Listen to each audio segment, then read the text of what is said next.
Welcome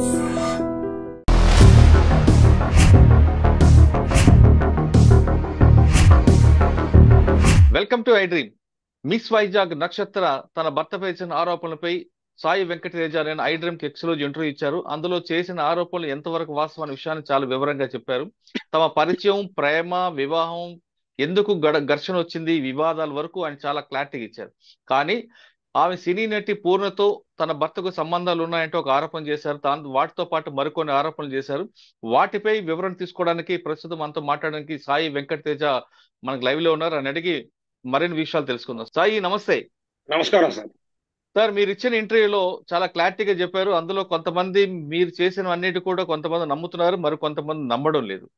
దాంతో పాటు ఈ రోజు ఉదయం మీ మిస్సెస్, మీ అత్తగారు ఇద్దరు కూడా నాకు ఫోన్ చేసి చాలా విషయాలు చెప్తున్నారు. మీరు చెప్పినవన్నీ అబద్ధాలని, వాళ్ళు మీరు చెప్పిన అన్ని అబద్ధాలే కాకుండా ఏది కూడా రుజువులు లేవు, కావాలని నిరూపిస్తున్నారు అనే విషయం చెప్తూనే పూర్ణతో ఆయనకున్న సంబంధం ఉంది, సినీ నటి పూర్ణత అంటూ కూడా ఒక ఎలిగేషన్ పెట్టారు.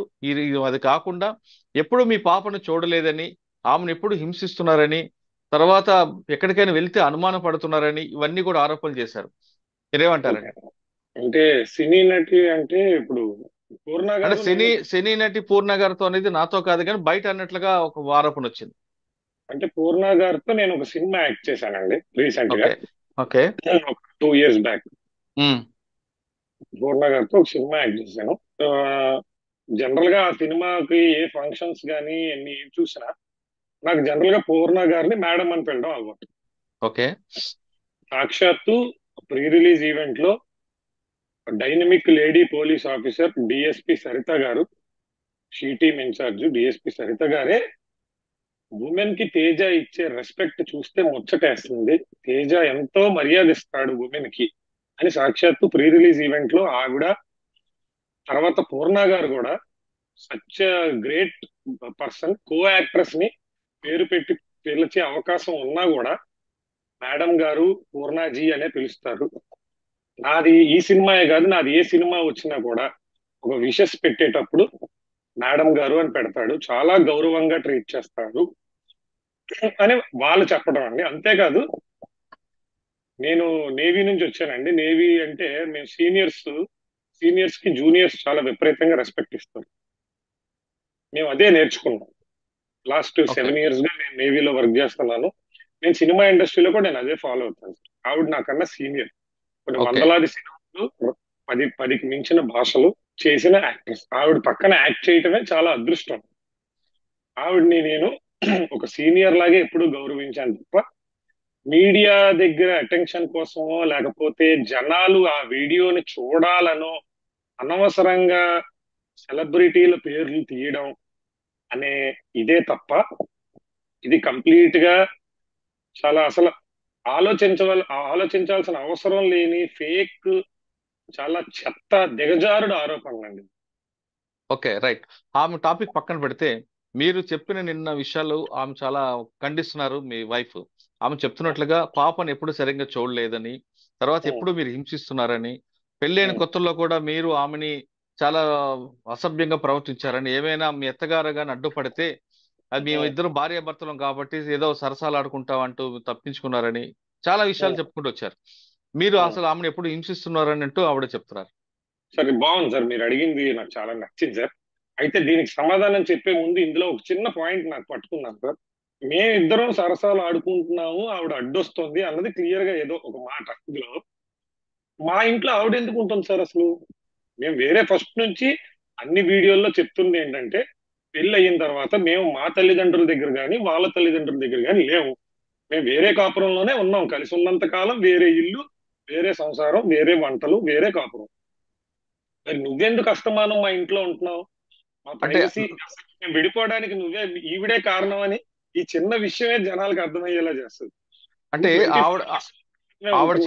ఆవిడ చెప్తడం ఏంటంటే, అంటే మీ వైఫ్, నాకే కష్టం వచ్చినా నష్టం వచ్చినా మా అమ్మ ఉంటారు కాబట్టి నేను అమ్మ దగ్గర ఉండడం తప్ప, అమ్మ నాకు సహకరించడం తప్ప, అమ్మ నాకు కాపాడడం తప్ప అంటున్నారు.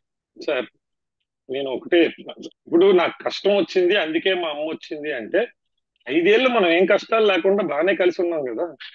ఇప్పుడెందుకు అప్పటి విషయాల్లో ఇప్పుడు అది కూడా సెన్షువల్ టాపిక్స్ తీస్తున్నారేంటి? అంటే వాటికి నేను నోరిప్పి సమాధానం చెప్పలేననా, లేకపోతే ఏ మీడియా కూడా దానికి ప్రూఫ్లు అడగరనా, లేదంటే మీరు విశ్వ ప్రయత్నాలుగా 2 రోజుల నుంచి పెయిడ్ మీడియాలతో చేసుకుంటున్న వీడియోల్ని జనాలు చూడరనా? జనాలు చూడడం కోసం ఇంట్రెస్టింగ్ టాపిక్స్. నిన్న డ్రగ్స్ అన్నారు, ఈ రోజేమో సెలబ్రిటీలు పేర్లు ఎత్తుతున్నారు, ఇప్పుడేమో ఇదేదో కొత్త ఆరోపణ చేశారని మీరు అంటున్నారు. రేపు ఇంకొకటి చేస్తారు, ఎల్లుండి ఇంకొకటి చేస్తారు. ఎందుకంటే మీడియా నన్ను మర్చిపోతోంది, నా దగ్గర వీడియోలు తీసుకోవడానికి రారు, ఏదో ఒక ఇంట్రెస్టింగ్ గా చెప్పాలి, చెప్తే నా దగ్గరికి ఇంటర్వ్యూలు తీసుకోవడానికి వస్తారు, నేను కూడా వైరల్ అవుతాను, వాడి పరువు తీయగలుగుతాను. ఇప్పుడు పరువు తీయగలుగుతాను, at the same time viral అవుతాను. అసలు మిస్ వైజాగ్ అనే ట్యాగ్ ఈవిడికి ఎవరు ఇచ్చారండి? నేను ఈవిడతో 10 ఏళ్ల కాపురంలో నాకు తెలియదు ఆవిడ ఎప్పుడు మిస్ వైజాగ్ చేసిందో, నాకైతే చెప్పలేదు. ఉమ్. పెళ్లికి ముందు చేశాను అంటున్నారు, ఏదో 2012 అంటున్నారు. మరి పెళ్లి అయ్యాక గానీ, నువ్వు నన్ను ప్రేమించినప్పుడు గానీ, నాతో కాపురం చేసినప్పుడు గానీ ఏ రోజు నువ్వు మిస్ వైజాగ్ అని నాకు చెప్పలేదే. నాకైతే తెలియదు మిస్ వైజాగ్ అని. ఓకే. మొన్న ఫ్యామిలీ జరిగిన మెంబర్స్ స- మొన్న జరిగిన సంఘటనలో మీరు చెప్తున్నారు ఆ అమ్మాయి లిరిక్స్ కోసం వచ్చారు, అక్కడ డ్రెస్ తీసుకుంటున్నారు అని మీరు అంటున్నారు. కానీ ఆవిడేమంటున్నారంటే లేదు, ముందు నుంచి వచ్చారు, వాచ్మెన్ అడిగాను, వాచ్మెన్ చెప్పాడు, ఆఫీస్ బాయ్ కూడా చెప్పాడు ఎప్పుడు వస్తుంటది అమ్మాయి, రెగ్యులర్ గా ఉంటదని అంటూనే ఆమెతో పాటు మరి కొంతమంది కామెంట్ చేశారు. లిరిక్స్ రాసే అమ్మాయి అక్కడికి వచ్చి ఎందుకు ఉండాలి, పేపర్ మీద రాసి కానీ వాట్సాప్ లో కానీ పంపొచ్చు కదా, దాన్ని మీరేమంటారు? సార్, నా వాట్సాప్ చాట్ కావాల్స్తే చూపిస్తాను సార్. ఒక 6-7 పైగానే లిరిక్స్ పంపించారండి. రైట్. పంపించిన వాళ్ళు ప్రతి ఒక్కరు కూడా ఆఫీస్కి వచ్చారండి. రైట్. ఎందుకంటే ఇక్కడ జరిగే ప్రాక్టికల్ ప్రొసీజర్ ఏంటంటే, నేనే సినిమా తీస్తే నా ఆలోచన విధానం ఎలా ఉంటుందంటే, ఎవరో రాసి పంపిస్తే నేను పెట్టుకోను. ఇక్కడికి వచ్చి నాతో, నా కో డైరెక్టర్లతో మేము కథ డిస్కస్ చేస్తున్నప్పుడు, ఆ పాట పర్టికులర్ గా ఏ సీన్ లో వస్తుంది, ఆ సీన్ లో ఉన్న కంటెంట్ ఏంటి, ఎమోషన్ ఏంటి, మేము ఎక్స్ప్లెయిన్ చేసినప్పుడు అర్థం చేసుకొని రాస్తే తీసుకుంటాం. అంటే మా ఆలోచన విధానం అలా అదే ఉంటుంది. మరి అదే ఎవరైనా మేము అలా ఆలోచించే పిలిచామండి. మేము 2 రోజులు కూర్చోబెట్టి ఎక్స్ప్లెయిన్ చేస్తాం. ఎందుకంటే మాకు మళ్ళీ మళ్ళీ అవకాశం రాదు, ఒకసారి వచ్చిందంటే. ఆవిడకి ఈ ఫీల్డ్ లో లిరిక్స్ రాసే అనుభవం ఉందా? లేదండి. ఆవిడ ట్రైనీ, నిన్న కూడా చెప్పాను, ట్రైనీ అని కాదండి, ఒక ఫ్రెషర్. అవకాశం కోసం ఎదురు చూసే వేలాది మంది ఉంటారు. అంటే ఆవిడ వాళ్ళ తెలుగులో, ఆవిడ ఏం చదువుకున్నారు? బీటెక్ ఏదో చదువుకున్నారండి. కానీ సినిమా సాహిత్యం మీద ఆవిడ లేదండి, ఆసక్తి అది ఎక్కువ. పాటే ఇంగ్లీష్ సాంగ్ అండి, అది తెలుగు సాంగ్ కాదు. ఓకే. నేను కూడా కొంచెం పాష్ గా చదువుకున్న వాళ్ళు, ఆ అమెరికన్ యాక్సెంట్ రాయగలిగిన వాళ్ళు, ఆ ఓకే. స్టైలిష్ నా సినిమాలో ఒక పాత్ర, అబ్రాడ్ నుంచి వచ్చే ఒక పాత్రకి ఒక పర్టికులర్ సన్నివేశంలో పాట రాయడానికి, మిగిలిన పాటలన్నీ తెలుగు లిరిసిస్టుల చేత రాయిపించుకున్నాం. ఆల్రెడీ 2 పాటలు రికార్డింగ్ కూడా అయిపోయినాయి. ఓకే. మొత్తం 5 పాటల్లో ఇప్పటికే దాదాపుగా 2 పాటలు రికార్డింగ్ అయినాయి, 2 పాటలు ట్యూన్ అయినాయి, ఇంకో 2 పాటలు పెండింగ్ ఉన్నాయి. ఉమ్. ఇందులో ఒక పాటకి ఈ మొక్కరే కాదండి, ఆల్మోస్ట్ 10-15 మంది దాకా రెఫరెన్స్లు తీసుకోండి. ఎక్కడా సాటిస్ఫై కాలేకపోతున్నాం. ఎందుకంటే రొటీన్ గా మనుషులు మాట్లాడుకునే ఇంగ్లీష్ లాగే ఉంది. ఒక ఫారెన్ యాక్సెంట్, ఒక సడన్ గా ఫారెన్ నుంచి ఇండియా వచ్చిన ఒక క్యారెక్టర్, ఆమె మాట్లాడే తీరు ఎలా ఉంటది, వచ్చి రాని తెలుగు, స్టైలిష్ ఇంగ్లీష్ యాక్సెంట్, ఆ యాక్సెంట్ లో ఉండాలి. ఆ ఓకే. పాడే పాడే ఆవిడ్ని కూడా అలాంటి ఆవిడనే పట్టుకోవాలని చాలా రోజుల నుంచి చాలా మందితో కాంటాక్ట్ లోకి వెళ్తున్నాం. అలా ఎవరు పాడగలుగుతారా? సార్ అయితే ఇప్పుడు ఈ ఎపిసోడ్ లో మీరు ఒక్కరే మాట్లాడుతున్నారు, కానీ ఆ యూనిట్ కి సంబంధించిన వాళ్ళు వచ్చి దీన్ని ఖండించట్లేదు ఎందుకండి? అంటే సార్, మీతో పాటు 6 ఉన్నారు, వాళ్ళు వచ్చారని మీరు చెప్తున్నారు, అమ్మాయి కూడా వచ్చిందని చెప్తున్నారు. అంటే ఒక్క మీ నిమిషం. వెర్షన్, మీ వెర్షన్ నమ్ముతాను, కానీ కొంతమంది ఏమంటున్నారంటే ఇంతమంది జరిగినప్పుడు యూనిట్ వాళ్ళు వచ్చి ఎందుకు ఖండించట్లేదు, సాయి ఒక్కడే ఎందుకు మాట్లాడుతున్నారు అడుగుతున్నారు. సార్, మంచి క్వశ్చన్. ఆ అడిగిన వాళ్ళకే చెప్తున్నాను సార్, నేను కూడా వచ్చి మాట్లాడట్లేదు సార్. నేను మాట్లాడాలని అనుకుంటే, నేను నా వైఫ్ వి ఒక రోజుకి 25 నుంచి 30 ఛానల్స్ వీడియోలు చూస్తున్నాను. ఉమ్. నా వీడియోలు ఎక్కడైనా జనాలు చూసారండి ఎక్సెప్ట్ ఐ డ్రీమ్? లేదు. నేను అది కూడా సార్ మీరు అడిగినప్పుడు, సార్ నాకు పబ్లిక్ అవడం ఇష్టం లేదు సార్, నేను మీడియా ముందుకు రాలేను సార్ ఇలాంటి ఇష్యూస్ లో అనే చెప్పాను. అవును. కాకపోతే ఇద్దరు పక్కన వాదన రావాలి అన్న ఉద్దేశంతో మాట్లాడడం జరిగింది. అవును. రైట్. అది కరెక్టే. సార్ నేను 10 ఏళ్లుగా ఇండస్ట్రీలో ఉన్నోడిని, నేను కూడా మీడియా దగ్గరికి వెళ్ళి మాట్లాడడం అంటే నాకు కూడా తెలిసిన వాళ్ళు ఉంటారు కదండి, మాట్లాడగలను కదా కావాల్సి. అవును. గతంలో యూట్యూబ్ లో ఆల్రెడీ నేను వందల ప్రెస్ మీట్లు చేసిన వీడియోలు ఉన్నాయండి, దాదాపు 30-40 ప్రెస్ మీట్స్ ఉన్నాయి. ఉమ్, ప్రెస్ మీట్ పెట్టుకుని ఆఫీస్ లో డైరెక్ట్ ప్రెస్ మీట్ పిలుచుకుని మాట్లాడగలను, కానీ అవును. మాట్లాడగలిగే విషయం కాదు నా దృష్టిలో ఇది. ఇది మీ ఫ్యామిలీ మ్యాటర్ ఇది. మీరు చేస్తున్నవే బేస్లెస్, పనికి మాలిన, నీచాతి నీచమైన, దిగజారుడు ఆరోపణలు. మీ క్యారెక్టర్లు మీరు వదిలేసుకుంటున్నారు ఎలాగో, నా క్యారెక్టర్ కూడా పాడు చేసే చెత్త ఆరోపణలు. ఓకే. వాటికి నేను వచ్చి సమాధానం చెప్పడం, మళ్ళీ మీరు దానికి కౌంటర్ ఇవ్వడం, నేను కౌంటర్ ఇవ్వడం, మీకు ఎలాగూ మీరు పరువు అన్ని వదిలేసి మీరు డిసైడ్ అయ్యి అటాక్ చేద్దామని ప్లాన్ చేసుకుని మనుషుల్ని పోగేసుకుని ఎథిక్స్ లేని కొంతమందిని పోగేసుకుని మీరు డబ్బులు ఇచ్చుకున్నారో ఏం చేసుకున్నారో, లా బ్రేక్ చేసే మనుషుల్ని తెచ్చుకుని లా బ్రేక్ చేసి నా ఆఫీస్ లో చొరబడి నన్ను హామ్ చేసి మీరు ఇంటర్వ్యూలు చేసుకుంటున్నారు, మీ పబ్బం మీరు గడుపుకుంటున్నారు. ఛానల్స్ కి కావాల్సిన మంచి ఛానల్స్ కి టీఆర్పీ వస్తుంది, మీకు కావాల్సిన పబ్లిసిటీ మీకు వస్తుంది. మీరు ఆ ఉమెన్ కార్డు, ఆ సింపతి కార్డ్ ని పర్ఫెక్ట్ గా వాడుకోవాలనుకుంటున్నారు, పర్ఫెక్ట్ గా వాడుకుంటున్నారు. మీరు అన్నట్టు కమెంట్లు పెట్టేవాళ్ళు సహజం అండి, ఉమెన్ కే సపోర్ట్ చేస్తారు. ఒక మగాడు వచ్చి రోడ్డు మీద మాట్లాడితే ఎవ్వరూ నమ్మరు. ఆ వీడియోల్లో కూడా ఎవరెవరో నా క్యారెక్టర్ మెసేజ్ చేస్తున్నారు. నా వైఫ్ నా మీద కోపంతో మాట్లాడుతుంది, ఓకే నేను అర్థం చేసుకుంటాను. మీరందరూ ఎవరు కూర్చొని మాట్లాడడం, ఏం తెలుసు మీకు నా గురించి? మీకే అంత ధైర్యం ఉంటే రండి నాతో డిబేట్ లో కూర్చోండి, మీరెందుకు టీవీలో డిబేట్? నా ఆఫీస్ కి రండి, నాతో డిబేట్ లో కూర్చోండి, నన్ను క్వశ్చన్ చేయండి. ఓకే. సార్, మీరు చెప్తున్నట్లుగా మీరు మీ వైఫ్ మీ ఇద్దరి మధ్యన విషయాలు ఆమె చెప్తున్నట్లుగా రోడ్డు మీద తీసుకురావడం, మీడియాలో రావడం పక్కన పెడితే, ఉం. ఏ మాత్రం సంబంధం లేని మీ పాపను ఎందుకు మీడియాలో తీసుకొని చూపిస్తున్నారండి? సార్ అది ఇది అడిగినందుకు కూడా నేను మీకు నిజంగా థ్యాంక్స్ చెప్పాలి సార్, ఈ క్వశ్చన్ అడగడానికి. ఎందుకంటే ఇది నాలో ఉన్న ఒక చాలా రగిలిపోతున్న కోపం అనుకుంటారో బాధ అనుకుంటారో, don't take me wrong sir. ఆమెని, పాపని నాకు చూపించకుండా ఇబ్బంది పెట్టిన, పాప చేత నన్ను తిట్టించిన, పాప నేను చచ్చిపోవాలని నిన్న చెప్పించారు, ఇన్ని ఉమ్, చేసిన, యాజ్ ఎ ఫాదర్ గా I have complete rights on her. And ఆవిడ్ని చూపించిన ప్రతి ఛానల్ మీద నేను లీగల్ యాక్షన్ తీసుకుంటానండి. వీడియోస్ ఇమీడియట్ గా డిలీట్ చేయకపోతే అందరి మీద, ఒక చిన్న పిల్లని మీరు ఏ అధికారంతో చూపిస్తున్నారు? మేము కలిసి ఉంటాం, విడిపోతాం, మీకు అనవసరం. అవును. ఏదో ఒకటి జరిగింది, రేపు కలిసాం విడిపోయాం. నా కూతురు 10th క్లాస్ చదువుతున్నప్పుడు ఆ కాలేజీలో స్టూడెంట్స్ ఇదే వీడియో చూపించి మీ అమ్మా నాన్న ఇంత నీచంగా రోడ్డు మీద తన్నుకున్నారు అని అంటే ఆమె ఫీలింగ్ ఎలా ఉంటదండి?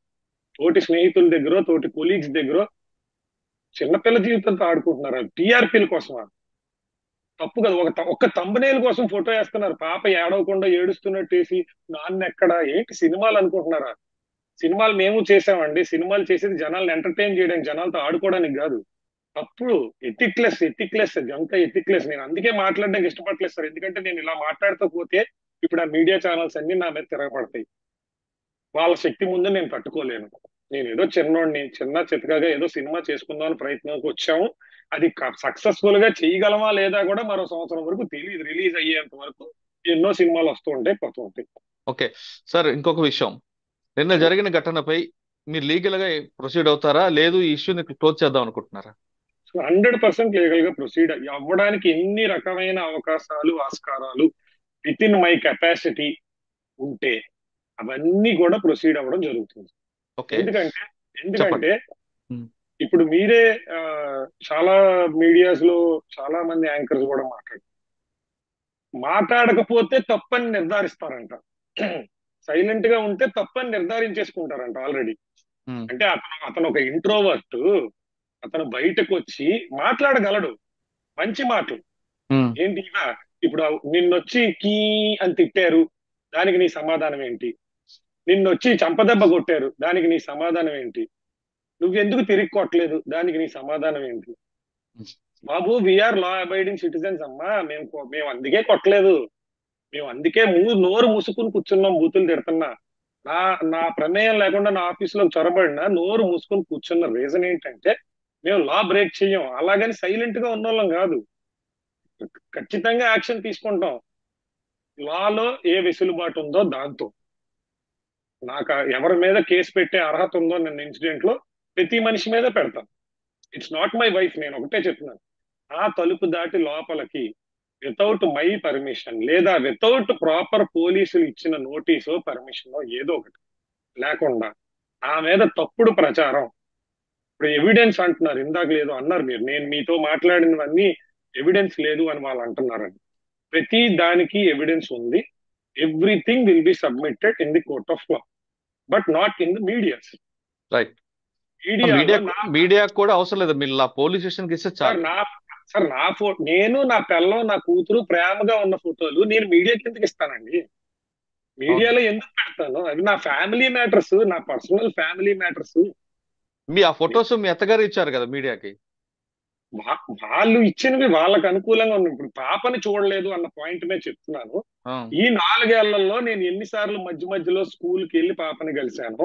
మీరు అన్నిసార్లు మీరు పాపకి అసలు చూడలేదు, స్కూల్కి వెళ్ళలేదు, పట్టించుకోలేదని మీ అత్తగారు కూడా అంటారు. ఆ వెళ్ళి కలిసిన ఫొటోస్ అన్ని నా దగ్గర ఉన్నాయి. ఎందుకంటే ఓకే. ఇప్పుడు నేను పాపని ఒక 10 రోజుల తర్వాత, నెల రోజుల తర్వాత, 2 నెలల తర్వాత గ్యాప్ లో వెళ్ళాను అనుకోండి, ఖచ్చితంగా నా మెమరీ కోసం ఆ పాపతో ఫోటో అయితే తీసుకుని ఉంటాను కదా. అవును. ఆ పాపతో ముచ్చటపడి లేదా మా అమ్మ నాన్నకి పంపించుకోవడానికైనా, నా అమ్మ మోక్షిత చూడమ్మా ఎంత పెద్దదైపోయిందో, చూడమ్మా పిలకలు ఎంత బాగున్నాయో అని చెప్పుకోవడానికైనా ఫోటోలు తీసుకున్న సందర్భాలు చాలా ఉన్నాయి. అవును ఆ ఫొటోస్ అన్ని ఉన్నాయి. ఫొటోస్ అన్ని ఉన్నాయి క్లియర్. సార్. అంటే నా నా పర్సనల్ ఒపీనియన్ కూడా, మీ ఇద్దరి మధ్యన పాప నలిగిపోకూడదు అనేది నా ప్రధానంగా కోరుకునేది. నేను ఇక్కడ చిన్నపిల్ల, చాలా భవిష్యత్తు ఉంది. మీరు ఇందాక చెప్తున్నట్లుగా సోషల్ మీడియాలో రేపు ఏవైనా పేరు కొట్టిన, వైజాగ్ అని కొట్టిన అమ్మాయి వచ్చిందంటే, ఆమె క్లాస్మేట్ లో కానీ లేదా ఆమెకున్న ఫ్రెండ్ సర్కిల్ లో కానీ రేపు రేపు ఫర్దర్ గా ఇంకా పైకి వెళితే అక్కడ జరిగిన ఇష్యూలో కానీ ఈ అమ్మాయి పేరు బ్యాడ్ అయ్యిందంటే చాలా సఫర్ అవుతుంది అమ్మాయి. అవునండి, ఖచ్చితంగా. దానికి ఆ వీడియోస్ డిలీట్ చేసేంత వరకు కూడా ఒప్పుకునే ప్రసక్తే లేదు. ఓకే, ఫైనల్ గా చెప్పండి సాయి గారు. ఉమ్, మీ ఇద్దరు చిలకా గోరికలాగా ఉండేవారని గతంలో మీరు చెప్పారు, కొంతమంది కూడా చెప్తున్నారు. ఏదో ఉమ్, ఇన్సిడెంట్ జరిగింది, ఇంతవరకు రప్చర్ అయిపోయారు. ఉమ్, ఇప్పుడు ఈ రోజు ఉదయం కూడా మీ వైఫ్ మాట్లాడుతున్నప్పుడు కొంత బెండ్ అయినట్లుగా నాకు అనిపిస్తున్నారు. ఉమ్. ఒకవేళ ఆవిడ తగ్గి మీ దగ్గరకు వస్తారా, లేదు మీరు తగ్గి ఆమె దగ్గరికి వెళ్తారా, లేదు ఇద్దరూ తగ్గకుండా ఎవరికారే ఆ విధంగా ఉంటారా? సార్ ఫస్ట్ ఆఫ్ ఆల్ ఆమె గురించి నాకు తెలియదండి. ఎందుకంటే ప్రెసెంట్ నేనున్న సిచ్యువేషన్ లో ఆమె నటిస్తుందో నిజంగా ఉందో కనుక్కోలేని సిచ్యువేషన్ లో నేను ఉన్నాను. ఎందుకు అంత ఫ్రాంక్ గా చెప్తున్నానంటే, ఒక 10-15 రోజుల క్రితం ఆవిడ నాకు ఫోన్ చేసి చాలా బాగా మాట్లాడారండి. ఆవిడ నాకు ఒక 10-15 రోజుల క్రితం ఫోన్ చేసి ఆవిడ ఏదో కష్టంలో ఉన్నానని చెప్పుకున్నారు, ఏదో హెల్ప్ చేయమని అడిగారు, మాట్లాడారు. ఒక నెల రోజులు అవుద్ది, 15 రోజులు కదా, ఒక నెల రోజులు. ఒక 3 నెలల క్రితం నేను పాపను స్కూల్ దగ్గరికి వెళ్ళడానికి వెళ్తే ఆ రోజు ఆవిడ అక్కడే ఉన్నారు. ఆవిడ నువ్వు ఫాదర్ పాపను చూడొద్దు అనలేదు, వాళ్ళ మదర్ ఉంటేనే అంటారు. నేను కలిసినట్టు వాళ్ళ మదర్కి తెలియదు, ఈవిడ ఉమ్. చెప్పదు. ఎందుకంటే వాళ్ళ మదర్ దగ్గర ఈ ఇద్దరు నా మీద శత్రుత్వం అలా కామన్ గా మెయింటైన్ చేస్తూ ఉంటారు. పాపను తీసుకుని తినని తీసుకుని నా సొంత కారులో ఎక్కించుకుని అక్కడే 1/2 కిలోమీటర్ దూరంలో ఉన్న ఒక రెస్టారెంట్ కి తీసుకెళ్లి ఇద్దరికి లంచ్ టైంకి వెళ్ళడం వల్ల ఇద్దరికి ఫుడ్ తినిపించి, పాప బొమ్మలు కావాలంటే వెంటనే ఒక షాపింగ్ మాల్ కి తీసుకెళ్లి బొమ్మలు కొని అన్ని చేసి మళ్ళీ తీసుకెళ్లి స్కూల్ దగ్గర దింపేసి వచ్చాను. మరి 3 నెలల క్రితం, నెల రోజుల క్రితం మనం బాగానే ఉన్నాం. ఇప్పుడు what is this all of a sudden? ఇప్పుడు ఇంకొకటి కూడా సార్, ఇందాకలో ఒక ఇంటర్వ్యూలో ఎవరో ఒక అడ్వకేట్ గారు చాలా బాగా అడిగారు న్యాయంగా. ఇప్పుడు ఈ రోజే తెలిసిందా, 4 ఏళ్ల నుంచి తెలీదా? పోనీ ఎఫ్ఐఆర్ పెట్టుకుంటున్నాడు, రోజుకు ఒక ఎఫ్ఐఆర్ పెట్టుకుంటాడు, ఒక 30-40 లెక్క చెప్తున్నారు. పెళ్లికి ముందు నుంచి ఉన్నాయి అంటున్నారు, పెళ్లి అయినప్పుడు ఉంటున్నాయి అంటున్నారు, తర్వాత ఉమ్. కూడా ఉన్నాయి అంటున్నారు. మరి అవును. 4 ఏళ్లలో కూడా చాలా ఉన్నాయని క్లెయిమ్ చేస్తున్న మీరు ఈ 4 ఏళ్లలో ఎందుకు ఈ స్టెప్ తీసుకోలేదు? ఇప్పుడు నేను ఒకటి చెప్తాను, సరే ఉన్నాయో లేదో పక్కన పెడదాం, నేను డిఫెండ్ చేసుకోవడానికి ట్రై చేయట్లేదు. ఈ 4 ఇయర్స్ నువ్వు హ్యాపీగా ఉన్నావు, సో నీకు నీ హస్బెండ్ వద్దు, నువ్వు దుబాయ్ వెళ్ళావు, కాంపిటీషన్స్ కి వెళ్ళావు, కేరళ వెళ్ళావు, దుబాయ్ వెళ్ళావు, ఇంకో చోటుకి వెళ్ళావు, ఇంకో చోటుకి వెళ్ళావు. మొత్తం ఆవిడ ఇన్స్టాగ్రామ్ చూస్తే ఎవ్రీ వీక్ ఒక ట్రిప్. రీసెంట్ గా కూడా ఉమ్. హాస్పిటల్ నుంచి వచ్చిందని చెప్పిన ఆవిడ ఈ ఇన్సిడెంట్ జరిగే ముందు రోజే ఒక స్విమ్మింగ్ పూల్ లో ఇలా ఆడుకుంటా వీడియో పెట్టింది ఇన్స్టాగ్రామ్ లో. నేను చూసి ఓకే. నాకు చాలా మంది ఫోన్ చేశారు, నువ్వు ఆ మాట ఎందుకు అడగట్లేదు అని. అంటే నాకు ఆవిడ ఇన్స్టాగ్రామ్ కనపడదురా బాబు, ఆవిడ ఇన్స్టాగ్రామ్ నాకు కనపడకుండా దాచుకుంది, ఇలాంటి వాళ్ళు ఎవరైనా చెప్తేనే తెలుస్తుంది. నువ్వు అలాంటివి అడగచ్చు కదా గట్టిగా, వాళ్ళు నీ మీద ఇన్ని ఆరోపణలు చేస్తున్నారని నా కొలీగ్ ఫోన్ చేసి అడిగాడు. అడిగితే అన్నా ఏమోరా నాకు ఒకసారి రికార్డ్ చేసి పంపియండి అలాంటివి ఏమైనా ఉంటే అన్న. సో సార్ ఎవిడెన్స్ లేదు అనడానికి చెప్తున్నాను ఫస్ట్ ఆఫ్ ఆల్. నా నేను క్వశ్చన్ ఆన్సర్ అది కాదు. ఆవిడ తగ్గి మీ దగ్గరకు వస్తే మీరు యాక్సెప్ట్ చేస్తారా? లేదు పాప కోసం మీరే ఒక స్టెప్ కిందకి దిగి ఆమె దగ్గరికి వెళ్తారా? 4 years నుంచి నేను తగ్గే ఉన్నానండి. మీరు చెక్ చేసుకుంటే, ఎవరైనా చెక్ చేసుకుంటే, ఇన్ని కేసులు పెట్టినా ఒక్క రోజు కూడా నేను తిరిగి ఒక్క కేసు కూడా పెట్టలేదు. నన్ను అటాక్ చేశారు. ఇప్పుడు ఇప్పుడు మీడియా ఉంది కాబట్టి నన్ను అటాక్ చేసిన విషయం మీ అందరికీ తెలిసింది. కానీ అవును. గత 2-3 సార్లు కూడా నేను అటాక్ కి గురయ్యాను. క్లియర్ గా నా మీద రిక్కీ జరుగుతుంది. నా లైఫ్ థ్రెట్ లో ఉంది. ఇప్పుడు నా వాచ్మెన్ మాట్లాడారు అంటున్నారు. ఇక్కడ నా ఆఫీస్ లో ఎంత మందిని వాళ్ళు డబ్బు ఇచ్చుకున్నారో నాకు తెలియదు. నా ఇన్ఫర్మేషన్స్ ప్రతిదీ పిన్ టు పిన్ వాళ్ళ దగ్గరికి వెళ్తుంది. నేను ఇప్పుడు వాళ్ళే చూపిస్తున్నారు కదా మీడియాలో, ఈ అబ్బాయి ఈ రోజు అక్కడికి వెళ్ళాడు, ఇగో కారు, ఇంకో చోట ఇక్కడికి వెళ్ళాడు. So you are following me without uh, somebody. Rowdies are following me who has no proper detective licence. నీకు అంత నా మీద అనుమానం ఉంటే డిటెక్టివ్ ఏజెన్సీస్ ఉన్నాయి, వాళ్ళు హైర్ చేసుకుని నా మీద పెట్టుకో, నిఘా పెట్టుకో. ఇప్పుడు ఈ రౌడీ నా కొడుకులు నేను ఒక్కడనే దొరికినప్పుడు నన్ను హామ్ చేస్తే, అవును. లేదంటే మీరు ఏదో మీరు ఈ థ్రెట్ ఉన్నప్పుడు మీరే పోలీస్ స్టేషన్ కంప్లైంట్ ఇవ్వండి. ఇప్పటికే మీకు రైట్ ఉంది కదా. ఇస్తాను. నేను చెప్పాను కదా సార్, నాకు టైం ఎందుకు పట్టిందంటే, ఫస్ట్ థింగ్ నాకు నిన్నంతా హెల్త్ బాగుంది. ఉమ్, సెకండ్ థింగ్ ఏంటంటే నాకు ఇవన్నీ పెద్దగా అలవాట్లేదు. నేను అసలు ఏం కేసు పెట్టగలను, అసలు లా ఏంటి, అసలు ఇలా రావచ్చా నా ఆఫీస్ కి, మీడియాకి ఏం పర్మిషన్ ఉంది, ఆ అమ్మాయికి ఏం అధికారం ఉంది, ఈ లా అంతా ఫస్ట్ నేను తెలుసుకోవాలి. సో తెలుసుకొని కంప్లైంట్ పెట్టాము అంటే కరెక్ట్ గా ఉండాలి కదా. ఇంకోటి, అవును. కంప్లైంట్ పెట్టడానికి నాకు సీసీటీవీ ఫుటేజ్ కావాలి నా ఆఫీస్ ది. ఎందుకంటే ఇప్పుడు నేను నిన్న ఇన్సిడెంట్ జరిగిన రూమ్ లోనే కూర్చొని మీతో మాట్లాడు, ఉమ్, ఈ రూమ్ లో కూడా సీసీ కెమెరా ఉంది. ఒకవేళ ఈ రూమ్ లో లోపల తప్పు జరిగితే కెమెరాలో రికార్డ్ అవుతుంది. ఏ అబ్బాయి అమ్మాయి కూడా సీసీ కెమెరాలు ఉన్న ఆఫీసుల్లో తప్పు చేయరు. అంత తప్పు చేయాలని సరదాగా ఉంటే వైజాగ్ లో వందల హోటల్స్ ఉన్నాయి, ఎవరు రిస్ట్రిక్ట్ చేయరు హోటల్స్ వాళ్ళు, అక్కడికే వెళ్తామండి. అంత కర్మే ఉంది, వెళ్ళగలం కదా. It is not that expensive కదా. ఆ బుద్ధులే అలవాట్లే ఉన్న వాళ్ళు అయితే ఆఫీసులో చేస్తున్నారు. ఆఫీసులో చేయవలసిన పని ఏంటారు, బయట నా స్టాఫ్ ఉన్నారు అలా బయట. నిజంగా అలా ఉంటే ఎవరు చేయరు, అవును. హోటల్స్ ఉంటే వెళ్తారు. ఇది మినిమం కామన్ సెన్స్. సో ఈ కెమెరా ఫుటేజ్లు పట్టుకొని వెళ్ళి కంప్లైంట్ ఇద్దాం అనుకున్నాను. అయితే మీకు నిన్న చెప్పాను, నా కీస్ థెఫ్ట్ చేశారు. నా ఆఫీస్ కీస్ థెఫ్ట్ చేయడం వల్ల నేను ఈ రోజు వరకు ఆఫీస్ లోకి ఎంటర్ అవ్వలేకపోయాను. ఉమ్, సో ఈ రోజు నేను మళ్ళా మా హౌస్ ఓనర్ దగ్గర సెకండ్ డూప్లికేట్ కీ తీసుకుని ఆఫీస్ ఓపెన్ చేసి, ఆ సీసీటీవీకి ఏజెంట్ టెక్నీషియన్ ఉంటాడు కదండి, అవును. టెక్నీషియన్ పిలిపించి బ్యాకప్ మొత్తం తీపించి, ఆ పర్టికులర్ టైమ్స్ లో ఎవరెవరు ఎంటర్ అయ్యారు, ఆ ఎంట్రీ దగ్గర నుంచి తీసుకొని, అసలు ఎంటర్ అవ్వక ముందు కింద గేట్ దగ్గర కూడా నాకు కెమెరా ఉంది. అసలు గేట్ దగ్గర ఎవరెవరు ఏవేమి మాట్లాడుకుని లోపలికి వచ్చారు, ఏదైనా ప్లానా, ఇది ఏమైనా కాన్స్పిరసీ ఏముంది దీని వెనకాతల, ఎవరు మనుషుల్ని పెట్టారు నా వెనకాతల. మీడియా వాళ్ళు కొంతమంది వస్తే, ఇప్పుడు 5-6 మైకులు పట్టుకొని వస్తే వాళ్ళ మధ్యలో ఇంకో 10 మంది ఉన్నారు. వాళ్ళు అవును. ఎవరు, మీడియా వాళ్ళ, రౌడీలా, హైర్డ్ గూండాసా, లేకపోతే మీడియా సపోర్టర్సా, అన్న సపోర్టర్సా, ఏ కారణం మీద లోపలికి వచ్చారు, ఇవన్నీ కూడా తెలుసుకుని కంప్లైంట్ ఇవ్వాలి సార్ ప్రాపర్ గా. లేకపోతే ఏదో నేను మిస్టేక్ చేసినట్టు లేదా కక్ష సాధింపు చర్యలా ఉంటాం. నాకు కక్ష కరెక్టే. సాధింపు చర్య కాదు, నాకు కావాల్సింది న్యాయం.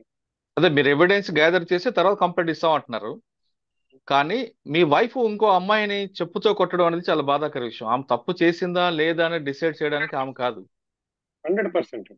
మరి ఆమె ఎందుకు రెస్పాండ్ అవ్వట్లేదు? అది నేను చెప్పలేను సార్. ఎందుకంటే ఫ్యామిలీ బ్యాక్గ్రౌండ్స్ అడ్డుపడచ్చు, లేకపోతే ఫ్యామిలీ అడ్డుపడచ్చు, లేదా ఆ అమ్మాయి భయపడి ఉండొచ్చు, ఈ ఇన్సిడెంట్ తో అమ్మాయి భయపడి ఉండొచ్చు. నేను కూడా ట్రై చేశాను, ఉమ్, కంప్లైంట్ నాతో పాటు ఇవ్వమని అడుగుదామని ట్రై చేశాను. బట్ నా ఉమ్, ఫోన్ కి రెస్పాండ్ అయితే కావట్లేదు. ఎందుకంటే ఇప్పుడు వాళ్ళే కాదు సార్, నా సొంత స్టాఫ్ కూడా నా ఫోన్ కి ఎత్తడానికి కూడా భయపడుతున్నారు. ఓకే. ఎందుకంటే వీళ్ళు ఫోన్ ఎత్తితే ఏ మీడియా వాళ్ళు మమ్మల్ని మా కాల్ స్టాప్ చేసి మమ్మల్ని కూడా సీన్ లో, ఇందాక మీరు ఒక మాట అన్నారు, సినిమా యూనిట్ ఎవరు ఎందుకు ముందుకు వచ్చి మాట్లాడట్లేదు. అవును.